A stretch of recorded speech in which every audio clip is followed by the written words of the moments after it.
Buenas tardes, mi nombre es Inmaculada Concesión López Torralbo y a continuación vamos a ver el módulo 5 titulado Detención y prevención de problemas emocionales en el ámbito escolar. Este módulo va a englobar el tema 9 y el tema 10. En primer lugar, pues tenemos el tema 9 que va a tratar sobre los conceptos básicos y principales problemas emocionales. Y va a englobar el punto 1 que va a tratar de los desórdenes emocionales, es decir, una introducción, en el punto 2 los problemas emocionales en el ámbito escolar y en el 3 unas conclusiones. En primer lugar, como hemos dicho, encontramos los desórdenes emocionales. Pues se deben presentar al menos 4 de las siguientes manifestaciones en un tiempo prolongado y aun cuando existe ayuda y educación especial persisten. Entre ellas encontramos cambios radicales en la aparición personal, pensamientos confusos, estado de depresión prolongado, una ansiedad excesiva, cierta exaltación exagerada del ánimo, es decir, o risa o cierta hiperactividad, niega de problemas y resiste y recibe ayuda, cierta conducta impulsiva, pensamiento suicida, achaques físicos, por ejemplo el no dormir, cierta ira u hostilidad, alucinaciones, abuso de consumo, no puede lidiar con las tareas cotidianas, existe un fanatismo religioso, una promiscuidad, discrepancia entre el coeficiente intelectual y su logro académico, timidez, agresividad, se siente distraído, existen ausencias y tardanzas, también un deterioro en interacción social y en habilidades sociales, en la creatividad y en el ámbito intelectual, también hay ciertos trastornos de ingesta y sueño y un deterioro de control motor. Por otro lado, tenemos los problemas emocionales en el ámbito escolar, donde encontramos la ansiedad, la depresión, la ira, la vergüenza, los celos y la culpa, y esto nos llevará pues, a una agresión en la escuela. Además, vamos a desglosar un poquito cada uno de ellos. Vamos a ver la ansiedad y depresión, que son dos emociones pues que pasan desapercibidas a diario en el aula. Los niños y las niñas pues sufren ansiedad o depresión, pues son aquellos que normalmente no saben, no se hacen notar en la clase y pasan desapercibidos, no solo para los maestros sino también para sus padres. Cuando una persona siente ansiedad, pues esas personas que la sufren cuenta con un estado casi permanente de vigilancia y certidumbre ante el desarrollo de eventos negativos o ante una fuerte activación del sistema nervioso. Las personas que padecen ansiedad pues suelen tener miedo, tensión o cierto sentimiento de temor, y además interfieren en dos procesos: por un lado el aprendizaje y por otro lado la socialización. Y la depresión interfiere en dos procesos, también en el aprendizaje y en la socialización. Por otro lado, vamos a ver la ira y la vergüenza, los celos y la culpa, junto con la agresión en la escuela. La ira se puede definir como el control y la regulación de esta emoción y que favorece que los problemas agresivos y exteriorizados disminuyan paulativamente.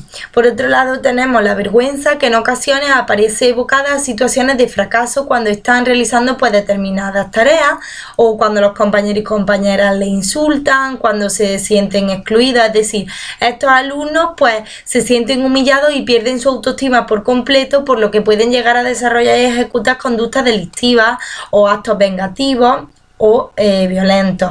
Además, también tenemos la envidia, que es un deseo por lo ajeno, la consecución y el logro en otras personas, es decir, percibir al otro como rival o superior, son algunas de las razones de problemas que se exteriorizan con agresividad. Por otro lado, también tenemos los celos, que se definen como una emoción que puede provocar una conducta de agresión en la persona que lo sufre. También tenemos la culpa, que a diferencia de las emociones mencionadas, pues parece ser un inhibidor de la conducta agresiva.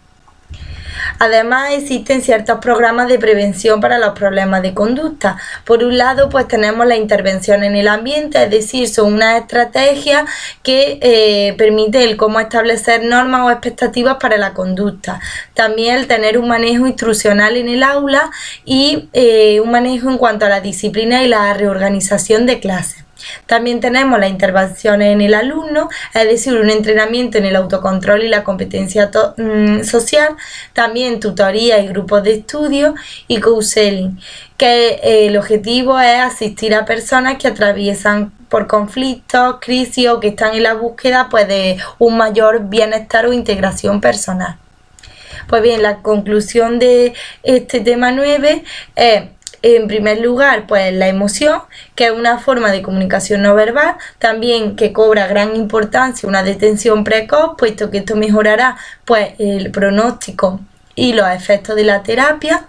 Además, entre las causas de los problemas emocionales encontramos la herencia, las características del individuo, las características del ambiente y ciertas influencias, y como factor protector encontramos a la familia.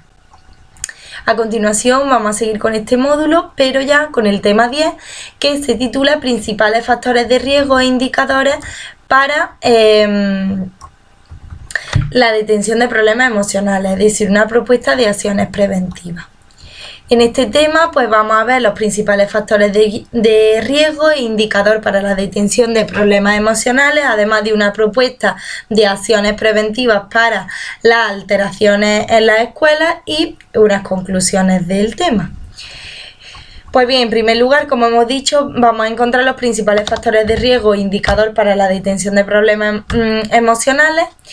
Estos factores de riesgo pueden ser personales, familiares, sociales o escolares.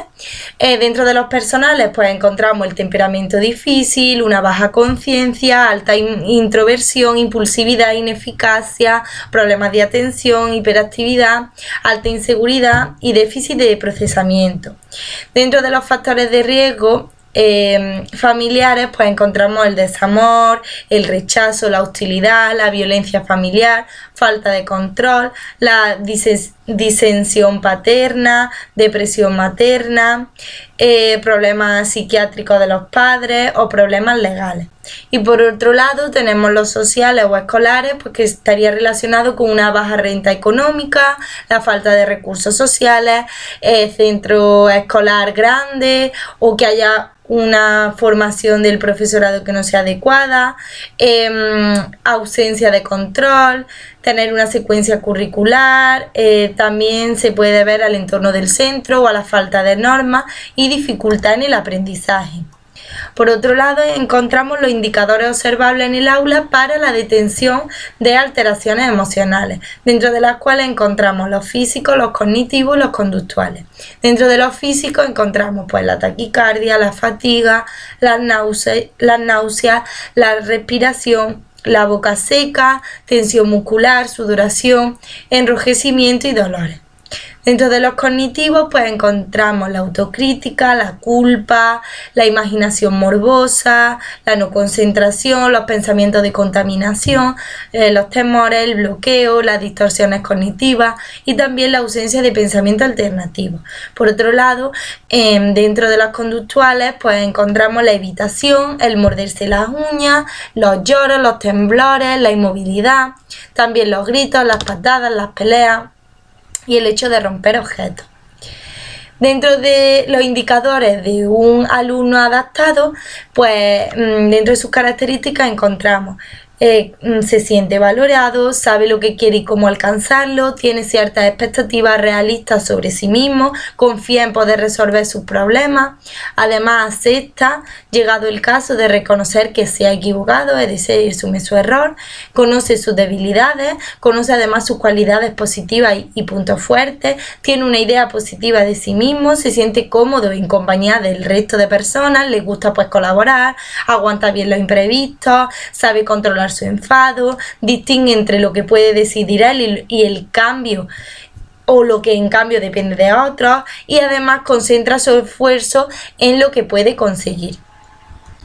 Además de esto, pues encontramos el punto 2 de este tema, que es las propuestas de acciones preventivas para las alteraciones en las escuelas. Dentro de las cuales encontramos pues que las acciones preventivas tienen en común una metodología basada en una serie de actuaciones de carácter cognitivo, conductual e instruccional. En la mayoría de los casos pues incluye la modelación, la instrucción, la retroalimentación, el ensayo y los juegos de rol. Además, esta metodología pues está complementada en algunas ocasiones con las siguientes actividades. Actividades lúdicas, entre las que encontramos pues ejercicios de papel y lápiz, dinámica de grupos, teatro, marionetas, cuentos, uso de metáforas, además de una serie de consejos y de orientaciones. Las actuaciones referidas al entorno escolar pues se recogen distintas propuestas. Por un lado tenemos modificar el funcionamiento de la clase y también modificar el entorno más próximo al niño.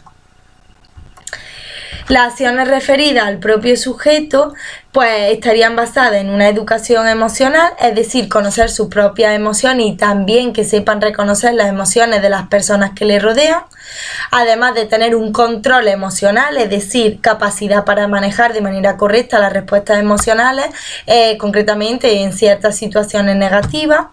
Algunas de estas estrategias pues sería la relajación, la respiración, las autoinstrucciones, la expresión adecuada de peticiones, la exposición progresiva a la frustración, la espera de un objeto o acción requerida o deseada. Además, se debe de tener en cuenta un entrenamiento en habilidades sociales, es decir, se trabajan algunas cosas como habilidades para interactuar asertivamente con los demás, habilidad para ser capaz de conseguir las normas de la clase, el modo de empatizar con los demás, ser capaz además de adoptar las perspectivas de los otros, de aceptar las limitaciones que son propias de cada persona. También se tiene que tener en cuenta un entrenamiento de resolución de los problemas, es decir, hay que enseñar pues, a producir alternativas de respuesta a determinados problemas, valorar las ventajas e inconvenientes de las respuestas, fundamentar una buena toma de decisiones pues que sea exitosa y con el menor coste para uno o para los demás que le rodean. Además, se debe de tener un entrenamiento en actividades gratificantes, es decir, se trata de proporcionar actividades pues, que son motivadores e interesantes en la vida del niño o niña. Este entrenamiento es un inhibidor de las emociones negativas que pueden desarrollarse en niños en edades tempranas. Pues bien, las conclusiones del tema 10 serían tener en cuenta unas actuaciones preventivas en el contexto escolar, es decir, unos cambios en la metodología, unas medidas organizativas y unas actividades extraescolares. Además de llevar a cabo la intervención escolar, pues pretende aumentar la autoeficacia, promover ciertos métodos institucionales cooperativos y participativos, diseñar actividades pues, que promuevan valores y hábitos saludables, así como celebrar actividades de interacción y apoyo escolar y además de programar pues, unas actividades conjuntas. Y es muy importante pues la escuela, ya que tiene el poder de convocatoria. Pues bien, hasta aquí llegaría nuestro módulo 5, que abarca estos dos temas, el tema 9 y el tema 10, y me gustaría dar gracias por su atención.